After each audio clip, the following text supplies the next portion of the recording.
राधा स्वामी साध संगत जी। उस कुल मालिक अनंत स्रोत को बारंबार प्रणाम। आज के सत्संग में हम ज्ञान चर्चा करेंगे मुक्ति यानी इस संसार में आवागम से मुक्त होना। मुक्ति क्या है, सर्वप्रथम ये पता होना जरूरी है। मुक्ति शरीर को त्यागना या नामदान लेकर भजन करना नहीं है, बल्कि इस संसार में बार बार जन्म के चक्कर से मुक्त होना और अपने असली देश, असली मालिक को पाना है। संगत जी, कभी न कभी हर साधक के मन यह सवाल जरूर आता है कि आखिर कितने साल, कितनी उम्र, कितनी मेहनत लगेगी इस रूहानी राह पर कि हमें वह मंजिल मिल जाए जिसे हम मुक्ति कहते हैं। मन तुरंत हिसाब लगाने लगता है। शायद 10 साल, 20 साल या 40 साल की बंदगी के बाद कोई दिन ऐसा आएगा जब हमें भीतर से आवाज मिलेगी कि अब आप आजाद हो चुके हैं। लेकिन सच्चाई इससे बिल्कुल अलग है और थोड़ी कड़वी भी है। रूहानियत कोई गिनती का खेल नहीं है। यह कोई ऐसी नौकरी नहीं जिसमें साल पूरे होने पर प्रमोशन मिल जाए। यह तो एक आंतरिक बदलाव की प्रक्रिया है, एक ऐसी अवस्था जो समय से नहीं बल्कि हमारी सच्चाई, तड़प और समर्पण से पैदा होती है।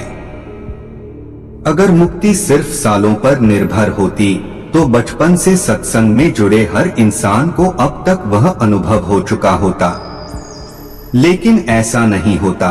नामदान लेकर भी सभी सत्संगी भजन सुमिरन नहीं करते, ये सत्य है और यह सब जानते हैं। कुछ सत्संगी जिनसे भजन में बैठा नहीं जाता वो बस सेवा ही करते हैं। उनका बहाना होता है कि भजन में बैठा ही नहीं जाता।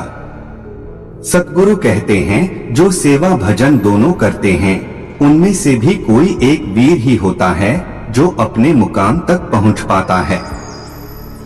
क्यों यह रास्ता कठिन है? मालिक के दरबार में समय नहीं, दिल की गहराई देखी जाती है।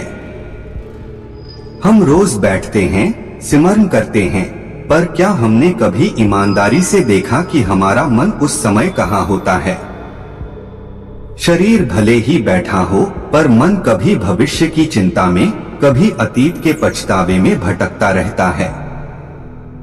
ऐसे में वह समय सिर्फ एक आदत बन जाता है, इबादत नहीं। असली सिमरन तब शुरू होता है जब मन भी उसी जगह टिक जाए जहां शरीर बैठा है। मुक्ति कोई दूर की मंजिल नहीं है जो वर्षों के बाद मिलेगी। यह तो उसी पल में घट सकती है जब इंसान पूरी तरह से अपने मैं को छोड़कर उस कुल मालिक के हवाले हो जाए। लेकिन यही सबसे बड़ी रुकावट है, हमारा अहंकार। हम सोचते हैं मैं सिमरन कर रहा हूँ, मैं सेवा कर रहा हूँ, और यही मैं एक पर्दा बन जाता है। जब तक यह पर्दा नहीं हटेगा तब तक चाहे सालों की गिनती बढ़ती रहे, मंजिल दूर ही लगेगी। रूहानियत में मात्रा नहीं, गुणवत्ता मायने रखती है। 1 घंटा बैठना जरूरी नहीं कि 1 घंटा सिमरन हो सकता है उसमें सिर्फ कुछ मिनट ही सच्ची एकाग्रता हो। लेकिन वही कुछ मिनट अगर पूरी सच्चाई और प्रेम से भरे हों तो वे सालों की बेध्यान बंदगी से कहीं अधिक मूल्यवान होते हैं। मुक्ति का असली अर्थ भी हमें समझना होगा।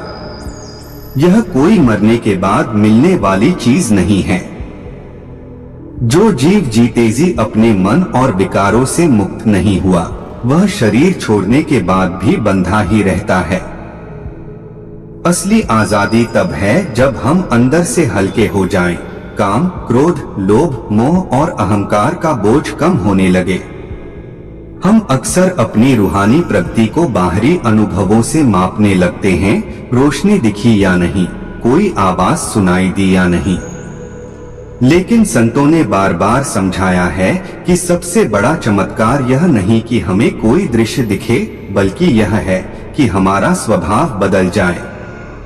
अगर हमारे अंदर नरमी आ रही है, दूसरों के लिए प्रेम और दया बढ़ रही है, तो समझिए कि हम सही दिशा में हैं।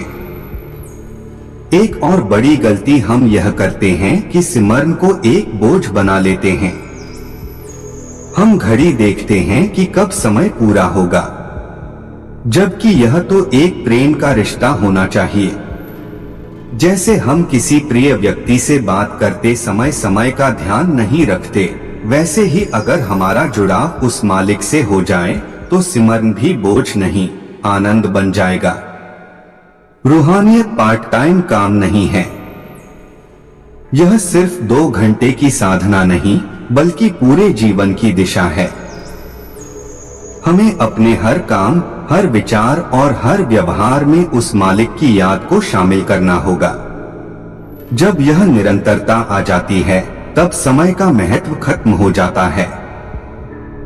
हमें अपने अंदर झांक कर देखना होगा, क्या इतने सालों में हमारा स्वभाव बदला है? क्या हम पहले से ज्यादा शांत, ज्यादा सहनशील, ज्यादा प्रेमपूर्ण बने हैं? अगर नहीं, तो इसका मतलब है कि हमने रास्ता चुना जरूर है, लेकिन उस पर चले नहीं हैं। मुक्ति का रास्ता बाहर नहीं, अंदर से होकर गुजरता है। हमें अपनी इंद्रियों, अपने विचारों और अपनी आदतों पर ध्यान देना होगा। जो हम देखते हैं, सुनते हैं और बोलते हैं, वही हमारे मन को प्रभावित करता है। अगर दिन भर मन दुनिया की उलझनों में उलझा रहेगा, तो सिमरन के समय वह शांत कैसे होगा? धैर्य इस मार्ग की सबसे बड़ी कुंजी है। जैसे बीज जमीन में बोने के बाद तुरंत पेड़ नहीं बनता, वैसे ही रूहानी तरक्की भी धीरे धीरे होती है। भले ही हमें तुरंत कुछ महसूस न हो, लेकिन अगर हमारी अंदर की चाहत बदल रही है, तो समझिए कि काम अंदर ही अंदर चल रहा है। सबसे जरूरी बात, कभी निराश मत होना। मन बार बार भटकेगा, हम बार बार गिरेंगे, लेकिन हर बार उठकर फिर से कोशिश करना ही सच्ची साधना है। मालिक हमारी गिरावट नहीं, हमारी कोशिश देखता है। इसलिए सालों की गिनती छोड़ दीजिए। यह मत पूछिए कि मंजिल कब मिलेगी, यह पूछिए कि क्या मैं आज पहले से बेहतर बना हूं? क्या मेरे अंदर सच्ची तड़प है? क्या मैं सच में उस मालिक को चाहता हूं? जिस दिन यह सवाल सच्चे दिल से पूछ लिया, उसी दिन सफर बदल जाएगा। और जिस दिन मैं खत्म होकर तू ही है बस रह जाएगा, उसी दिन समय, साल और सारी दूरी मिट जाएगी। इसलिए संगत जी, सब कुछ सतगुरु पर छोड़ दो, बस भजन सुमिरन पूरे विश्वास और प्रेम के साथ करते चलो। जो होना है, जो करना है, वह सब सतगुरु दाता ही करेंगे। हमारा काम सिर्फ उनके बताए हुए रास्ते पर चलकर तन मन धन से सत्संग को निभाना है। नामदान के वक्त किए हुए वादे को निभाना है। संगत जी, इसी विचार के साथ आज की चर्चा को यहीं विराम देते हैं। वीडियो पसंद आए तो एक लाइक जरूर करें। आपका यह एक लाइक संतमत से जुड़ी अनमोल जानकारी आप तक पहुंचाने की प्रेरणा देता है। अगर वीडियो से संबंधित कोई भी सवाल हो तो कमेंट बॉक्स में पूछ सकते हैं। राधा स्वामी जी।